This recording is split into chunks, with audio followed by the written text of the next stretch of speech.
to all the viewers who are with us. And this is the first edition of what we hope will be at least weekly, if not more than once a week. It's the New Indian Express's show on the internet called Time Pass. And it's Time Pass, but with a little bit of a difference. We're hoping that everything that we tell you from an array of experts over the weeks will be of some use to you. So it's not time pass just for the sake of time pass, but also useful. Just to introduce quickly the people we have with us, we have Kavita Devgan, who is one of India's foremost dietitians, weight management consultants, and writes really wonderfully and easily about things that you can do to be on a diet. She's tried for several years to convince me to to be on a diet, but has failed. But that's not because she's not good. It's just because I'm lazy. We have Suparna Trikha, who's again one of India's foremost wellness gurus, and does all kinds of wonderful things at home. She'll try and do as much as she can in the limited time that she has today. And we have Megha Kohli, a lovely young chef. I first saw her, I think, about 10 years ago, Megha, wasn't it? I think she was really, yes, she was a baby then too. She was at Olive and she went on to Lavash by Sabi. She really is a very innovative and wonderful young talent to watch out for. So we'll begin with Kavita. And hello to all our viewers, and please feel free to send in questions. What I want to do is to ask questions individually to each of them so that we do about 10 minutes with each of the panelists, and then you can get to ask questions, and then we go on to the next panelists so that they don't get waste time. So Kavita, we start with you. I think everyone is looking at, immunity, because I think that's the biggest question now. The virus obviously will get to you if your immunity is weak. So what are the things that we need to eat? What are the things that we need to keep stock of, and since we now know that the lockdown is going to last longer, what can we do with, given what we have in the fridge? Hi everyone. Thank you, Kaveree.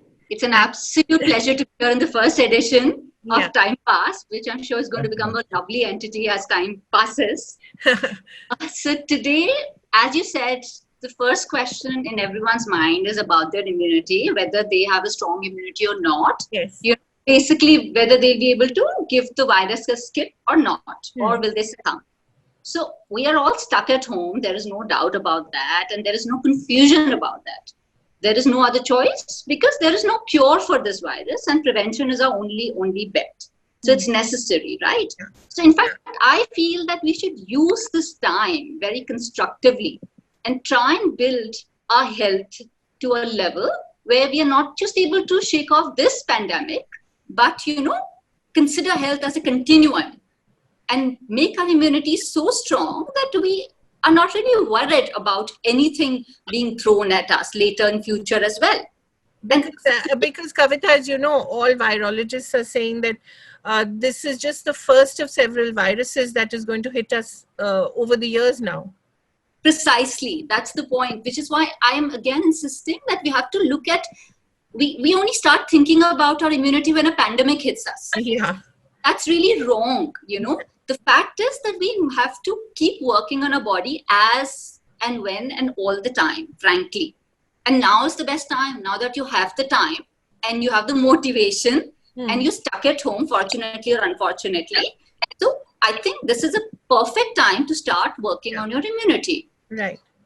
For that, I hope everybody understands what immunity is. It's not something that you can test or you can, take a temperature off to figure out how strong it is or not. The only way of knowing it is whether you fall sick quickly, or, you don't fall sick that quickly.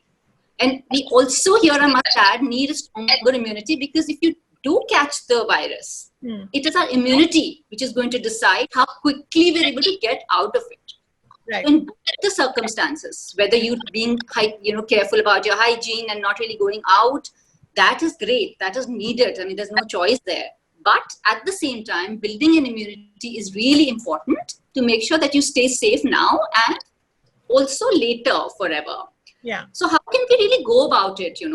This is something that, which has an answer in a very, very basic solution. solution, frankly. Everyone knows that I'm a huge fan of this cliche that old is gold, frankly. Yes. And I feel the solution for this also lies in our past. The simple way that we used to live and the old and the traditional rules of eating that we used to follow, trust me, if you try and thrash them today, all the answers for having a strong ironclad immunity are there. And today, when we have our children captive at home, I personally feel that not only should we build our own immunity, but make sure that they get a habit system, which ensures that their immunity is so strong that they really are never at risk later in life as well when they grow up, right? Because if you work on them now, it will become part of their habit system. So I feel you should just use this opportunity to the maximum. Feed them the right foods, and not just the foods, First, we really need to talk about certain basic habits, which actually can help us. All the researchers now even the West is waking up to the fact that there was something really solid in all the traditional rules that we were following. Why a little bit of ghee was always put in the fulka, why we always used to have cut onions and, green chilies with our food. Why now homes earlier that dinner on the table at the same time every day together with everybody was totally non-negotiable. All these things are now the value of all these things and the benefits are now being proven. Okay, so here, since we don't have so much time, I'm just going to mention 3 basic rules first, then go on to the specific foods, which I feel are very, very easily doable today, especially, unfortunately, as we are stuck at home. In fact, I would say maybe fortunately we are stuck at home and it gives us the opportunity to practice them, even if by force. First is, instead of relying on processed food, the traditional diet always, depended on home-cooked food. And today, we don't really have a choice but to cook at home. So if we go back to this and we make a habit out of it, we eat home-cooked food and make a mela out of it, make it feel like not a chore, but actually something that we are enjoying doing. The children are going to take that on. It'll rub on to them. And hopefully, it'll become a habit and they'll enjoy it so much that frankly, they'll continue later as well following this system. It's a brilliant opportunity for us as of today. One, we don't have a choice. Second, we should just use it and take it as an opportunity. Second, eating fresh and seasonal food. Now, that is what we're doing every day. Because of the scarcity, we're just buying whatever is freshly available and making it. So that, again, is a good thing for us. We must benefits of it, the faida that it is going to give us. Third, the community aspect of eating together. I think this is a good time when everyone is home. Enforce this habit of making sure that all the gadgets, the books, the phone, everything is away at mealtime. Everybody sits down. Earlier it was a habit. Now it has become, almost like a forgotten way of eating. Maybe if we can enforce it, maybe in one meal to begin with every day, and then take it over to the second meal and the third meal. Eventually, we have enough number of days for it to become a habit. So I feel these 3 simple habits, if we can start practicing them, and these are all no-brainers, frankly, but still we don't do them. So if we do that, I think lockdown is a perfect opportunity to emulate this simple traditional way of eating and cooking at home. Taking out cookbooks and making food at home. You don't have to be a chef or a cookbook. You can just make simple food, but make it with everyone's, everybody gets together and makes it, and then it becomes a ritual of sorts eventually. Now coming to specifics, because that, of course, everybody needs quick hacks and we must talk about that. All the basic rules apply for immunity. First, of course, that you must watch your weight. Every excess kilo on your body means there is more burden on you to keep you safe. I'm just putting it as bluntly, simply as possible. Sleeping well is possible, very, very important. Getting out and sitting in the sun is very important, especially today. We all keep talking about vitamin D, but you need all the vitamin D your body can make today to keep the virus at bay. But that said, there is no bypassing the importance of eating right.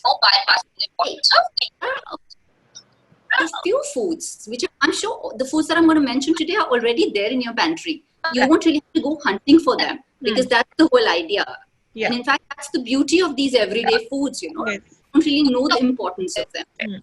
But before I come to food, I need to talk about water first, because that's again ignored so much. Yeah. Okay? That's the first nutrient everybody must consider for boosting their immunity. Even a small percentile, dehydration in the body can down the immunity big time. That's not something to be taken lightly at all. You know, so drinking 8 to 10 glasses of water, whether you're sitting in a cool room or not, is like absolutely non-negotiable. And Kavita, warm water is preferable, or should it be sort of room temperature? No, room temperature is fine. Yeah. Warm water has different benefit. It keeps your metabolism up.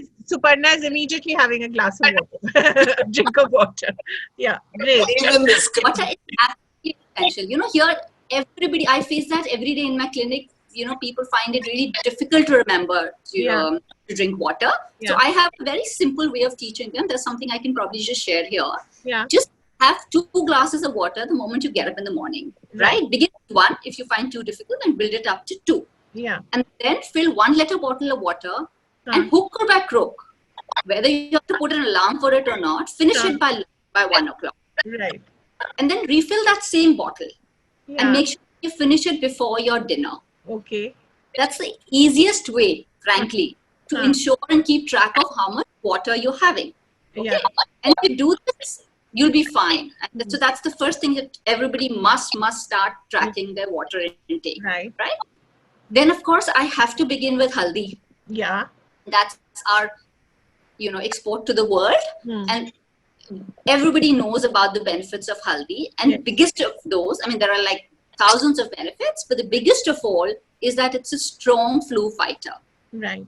The curcumin in it is such a potent virus fighter that having a pinch of haldi every day is absolutely non-negotiable again. In fact, I say today, to keep the viral infections away. Kacha haldi is okay, like the one you use in your... So, haldi, brilliant, but the fact is you might not be able to source it today. Yeah. Some people are really lazy to, make it like that. Yeah. So if you have kacha haldi, simple, just shave a little bit of haldi and boil it with milk, add a little bit of pepper and have it, at bedtime. If you don't have... You can use the masala. Yeah, but make sure that you source the right pure haldi. That in case you should do for your cooking also. Yeah. So just put a pinch, add a little bit of pepper, to your milk and have it at bedtime. Now here, a lot of people face trouble because a lot of people can't handle milk. Yes. I can't personally. I'm lactose intolerant as well, right? Yeah. So what you can do then is just boil some water, then add some ginger, some pepper, and a little bit of haldi to it, and have it. It's again similar, so you could do that, or you can add it to your buttermilk and have, if you can handle butter or almond milk, but just have it. Make sure that you have a little bit of haldi. It's really a potent infection buster, and that pepper is essential because you need to absorb that curcumin, and pepper is needed for that. Okay. So don't forget that pinch of pepper. Right. So do this either early in the morning or at bedtime. If you're doing the milk, do it at bedtime. If you have it early in the morning, you can have it even in water. Right. Then the second thing I want to talk about is that, frankly, tell everybody that whenever you eat gajar ka halwa, please eat it without guilt.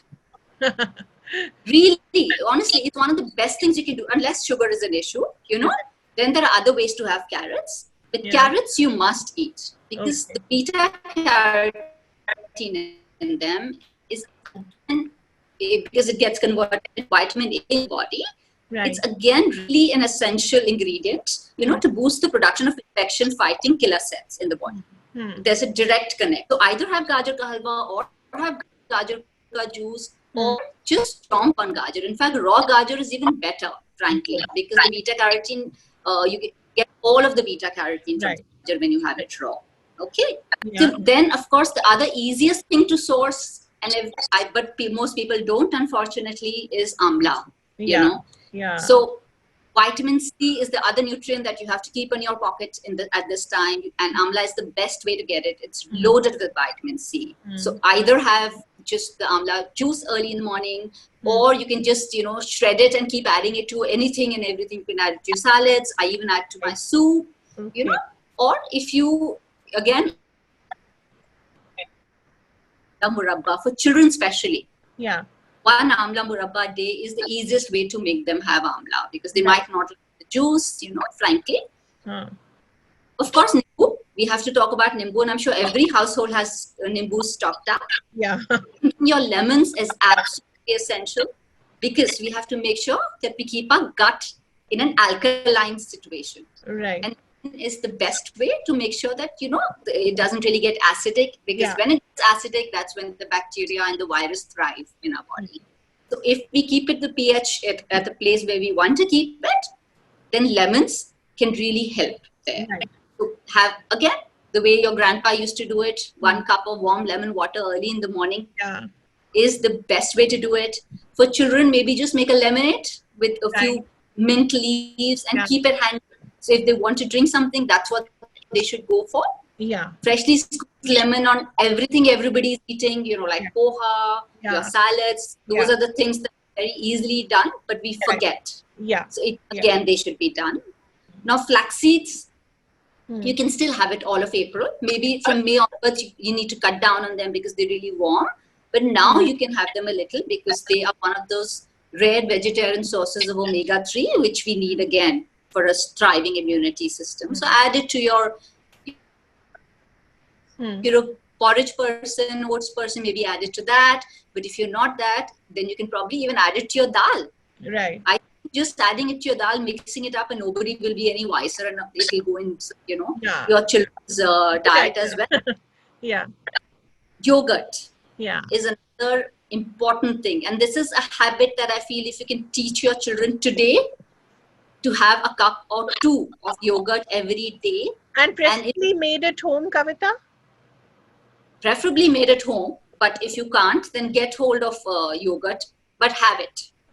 The point is, if I keep insisting on that you must make it at home, I find that most people tend to just skip it. Yeah.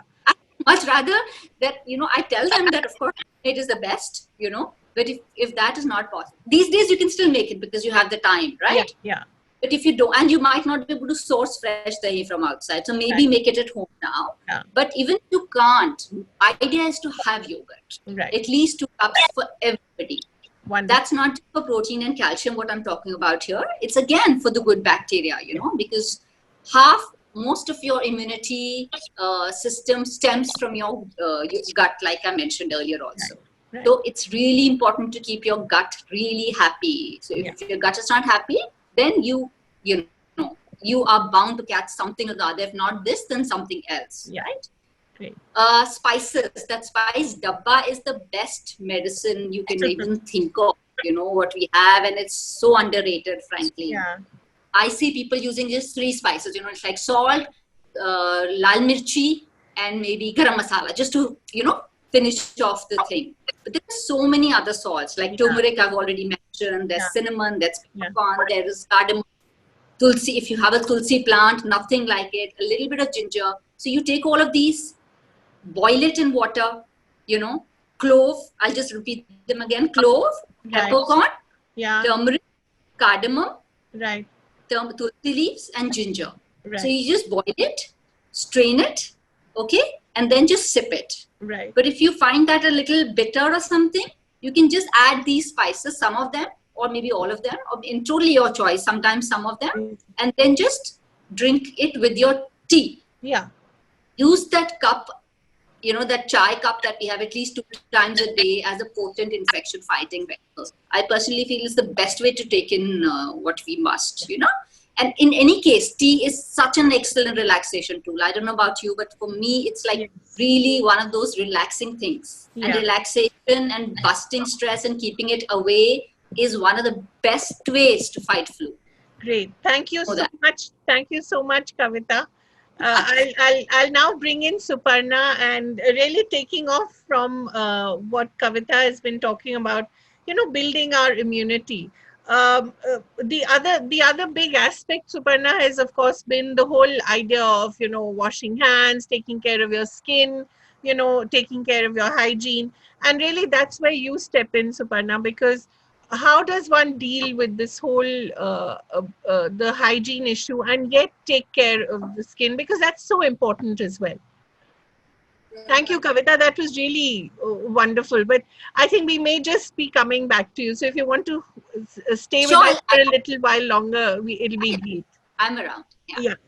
So, Hi, everybody, and Kaveri, thank you so much for having me on this first edition of Indulge.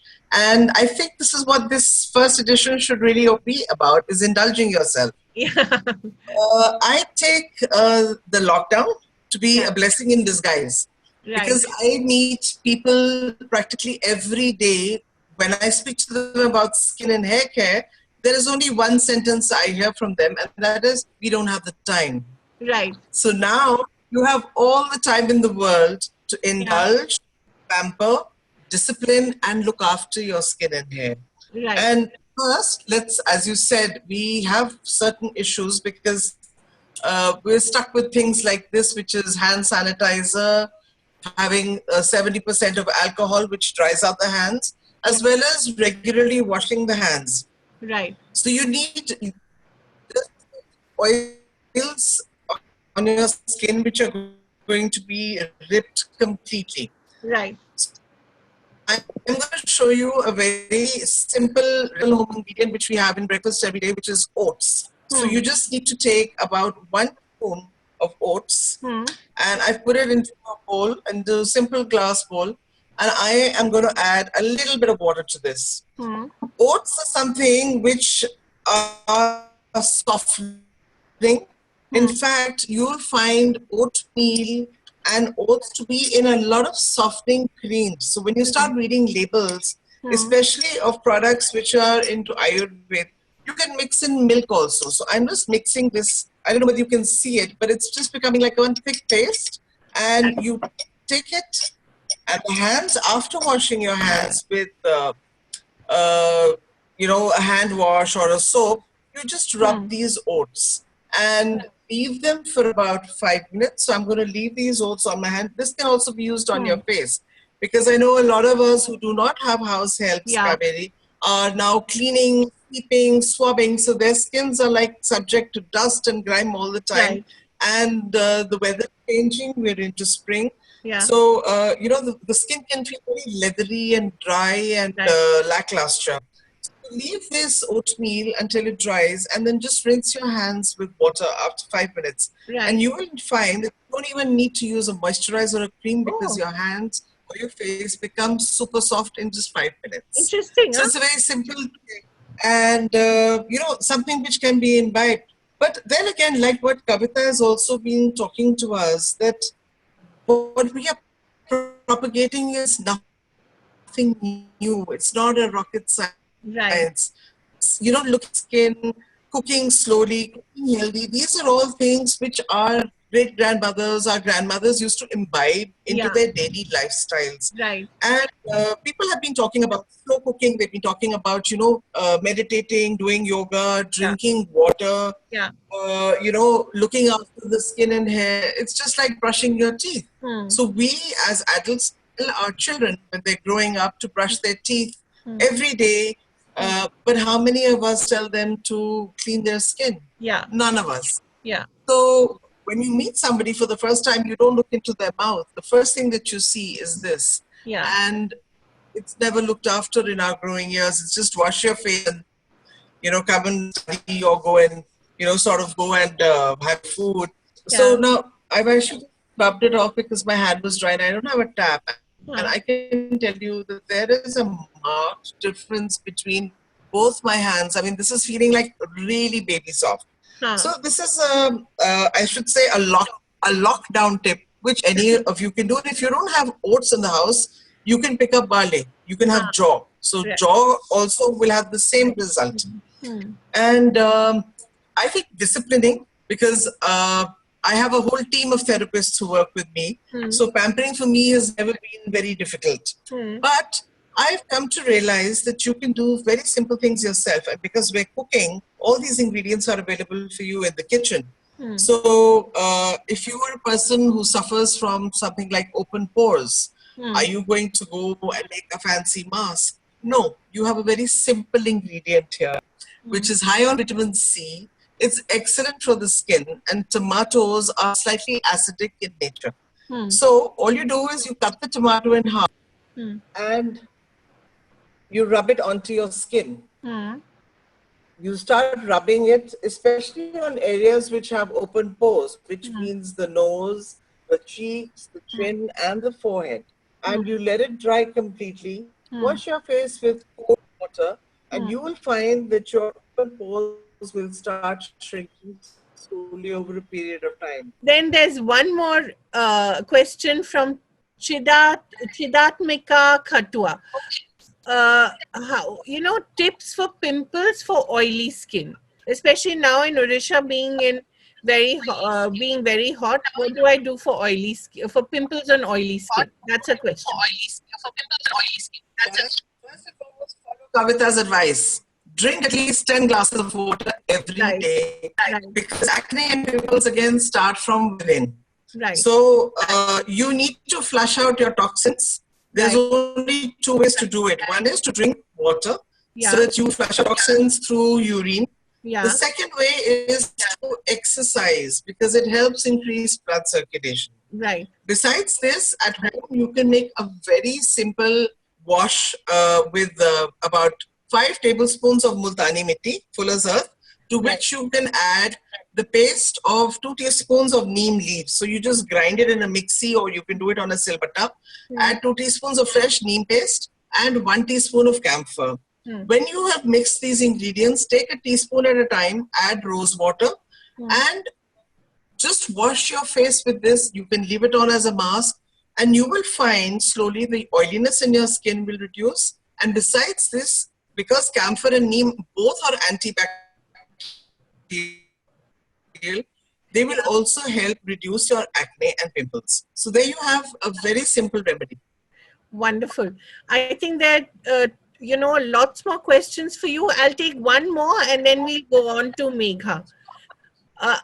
Lots of questions of hair fall again. So I think we can club them together. One on hair fall and one on dandruff. So let's look at both. On hair fall and the second on? Dandruff. All right, so let's tackle dandruff first, because dandruff again is an internal problem. Much as many people think that using just a anti-dandruff shampoo is going to solve it, it's not. So the internal causes for dandruff, let me just tell you, it can be a prolonged illness. It can be lack of taking adequate water. It could be an inadequate balanced diet. It could be depression. It could be lack of exercise. It could be lack of a proper hair care routine. So if these are any of your causes, you need to change. You need to eat healthier. You need to drink more water. If you have been suffering from an illness, then you need to take vitamin supplements and add lots of fruit and vegetables to your diet, so that your body immunity improves and your hair also becomes healthy. Especially protein. So dairy, eggs, meat and fish. These are things which you need to take more. To kill the dandruff in the hair, you need to use a combination of 2 things which I think work very well. One is massage your hair with pure coconut oil. Follow it by applying the juice of 1 full lemon. So you don't need to put the oil on all your hair. Just massage the scalp and apply the juice of 1 lemon for half an hour. If you have a microwave oven in the house, wet a towel, put the towel into the microwave for about 3 minutes and use it as a turban. So you have turban therapy. So it's basically creating your own spa in the house. Wonderful. We have everything available to us. So let's make the most of it. Do this twice a week, along with eating healthy, drinking water, and you will see that within the next 2 weeks or until the 30th of April, your dandruff will disappear, and I promise you that. And I think the last question, Suparna, as for hair fall, Yeah, so dandruff also causes hair fall. So if you have dandruff, first treat your dandruff and then treat your hair fall. For hair fall, again, it can be an unbalanced diet. All of us are tending to have a lot of comfort food. So what we need to do is we need to add much more raw foods into our diet, like more salads, have lots of fruit, have high fiber so that your metabolism increases, and oil your hair. Almond oil is excellent. It has high contents of vitamin E. If you don't have almond oil, and if you can get your hands onto a good quality Mahabringraj oil, that is the best. But I'm going to tell you, Mahabringraj. Okay, right. Bringraj herb is one of the best. It's known as the king of hair, of herbs for the hair. So Brahmi again is very good. So if you have a Brahmi oil or a Mahabringraj oil, if you have neither, to give you a recipe for a hair mask, which is again very simple. 2 teaspoons of shikakai powder, 2 teaspoons of amla powder, and 2 teaspoons of rita powder. Mix these with 1 egg and a little bit of milk and apply it to your hair for about 45 minutes and shampoo your hair after this, and always condition the hair. You know, we are subjected to so much of pollution, dirt and grime that it's important that you condition Amla, Rita, Shikakai, because again, we are all in quarantine and lockdown. Yeah. Please just use the following things. 2 eggs whipped up very well. Add the juice of 1 lemon. And if you can, mix 2 fruits. 1 banana mashed, or you can actually puree it into a blender. Add to this mixture of egg and lemon. On from the scalp to the ends of your hair, rub your hair with a shower cap, leave it for about 5 minutes and shampoo your hair, and you will have much more healthier hair naturally. Thank you so much, Suparna. This has really been very, I think we can go on, but you know, we'll have to call an end to that. We also have Megha waiting. Thank you so much, Suparna. Megha, thank you so much for being so patient. We're going to end with you. You're going to tell us. Thank you. And you're going to tell us something that you can cook at home in a very simple and easy to make fashion, given that we're all under lockdown. So I'll just teach a really simple recipe of using leftover rice. We always have rice in our fridge. So you can always mix up rice with something and create a separate dish entirely on its own. So I'll just switch the camera and I'll start making it. Yes. So today I'm going to be making tamarind rice. So for that I have used ghee, because ghee is really good for the immunity. So I've used a little bit of ghee, 2 tablespoons of ghee in my pan. And I'm going to just add some mustard seeds. And I'm going to let them splutter. And along with that, some methi seeds. And we'll just let them splutter nicely before we add our whole spices, which is just some 2 whole red chilies, curry leaves. It's spluttering, huh? And just a dash of hing. A dash of? Hing. Okay, hing, yeah. And usually I use oil, but since ghee is really good for boosting the immunity and that's what we need these days, I'm using ghee right now, these days, to make this recipe. Now I'm going to add some chana dal to this. So I already had some cooked chana dal that I'm putting in this. If you don't have cooked chana dal, you can omit it from the recipe, or you can just add raw chana dal and just saute it for 2-3 minutes longer. Right. Now I'm going to just add some peanuts. Uh-huh. So these will just enhance the flavor of the rice and will give the rice different textures, the entire dish. Right. Some dal and some peanuts. And now I'm just going to add the tamarind extract. So if you have like, this is how much rice I have. So I have like around 2 cups of rice. So I'm going to add 1 cup of tamarind extract. Right. And along with that, I'll add about 1.5 teaspoons of haldi. Oh, good. And half to 1 teaspoon of red chili powder, depending on how much chili you would like in your rice. And some green chilies and salt. You can omit the green chilies. I usually like my food to be spicy, and in these days, everyone is saying that add green chilies to your diet to boost your immunity. Yeah, so let's do that. Yeah. So now I'm just going to let this cook for around 2 to 3 minutes before I add my rice. And how did you do the tamarind extract? Did you get imli or how did you do that? So I got imli and I soaked it in water. Okay. In hot water to get the extract. Then I strained it out. Okay. So how long did you soak it?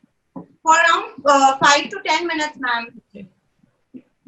If the water is hot, then 5 to 10 minutes is fine.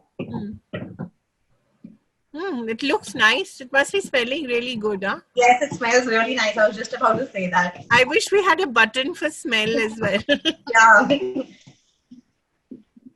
So my husband, who's a food critic, always tells me if it smells nice, then it has to be good. Yeah. Their appearance doesn't really matter that much. I think it's the smell that has the maximum, plays the maximum role. So now you can see it bubbling away. I'm just going to add the rice into this. Nice.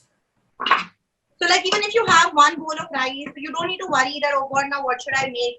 Right. To, go with this rice. Should I make a curry or should I make a stir fry? You can just rustle something up like this. Right. And yeah, so this is done. You can also add prawns to this, as prawns and tamarind go really well. Right. Or you can perhaps have fish with this, or just maybe some crispy fried vegetables. So that's up to you. But this rice tastes pretty good as is. Looks very nice, huh, Suparna? It feels like yum. I wish we could add not only the smell but the taste button, so we could. So that's it. In less than 5 minutes, the rice is being cooked. Super. And so your dinner's ready, huh, Suparna? I mean, sorry, you're not Suparna's dinner, but Megha's dinner. Yeah. So my family reaps the benefits out of all of this. Great. Thank you so much. And these are things, this is something that you can do very easily at home. Yes. And you can, what's best with it? Stir-fried vegetables? Or maybe... with this? Yeah. Ma'am, I think prawns go the best with it. If you just saute the prawns when you're sauteing the tamarind, because they cook really fast too. But apart from that, I think you can do crispy fried vegetables. Like you can just fry some vegetables and then just put them on top. That will give like a really nice texture to the rice as well, because the rice is really soft. And now I've just plated it. I haven't garnished it. I'll just show you. Yeah. Oh, wow. Looks lovely. Yeah. There you go. I wish we could join you. Thank you so much, Megha. Thank you, ma'am. Thank you. Suparna, we had one last question for you. What if you don't have eggs for the hair fall remedy? Someone's asking. Have eggs. Yeah. Make a paste of curry leaves, 2 teaspoons of curry leaves, right, yogurt, and lemon juice. Okay. This, if you don't even have that, fenugreek, methi seeds is something which is again very easily available. Yeah. Mix curry leaves, methi seed paste, and yogurt, and apply it to the hair. That's good enough. Great. Thank you all so much. It was such a lovely experience, and it was great to have all of you as part of our first time pass. Hopefully, we'll do many more, and we'll have many more viewers as well. Thank you very much, all of you. Thank you. Thank you. Thank you. Thank you.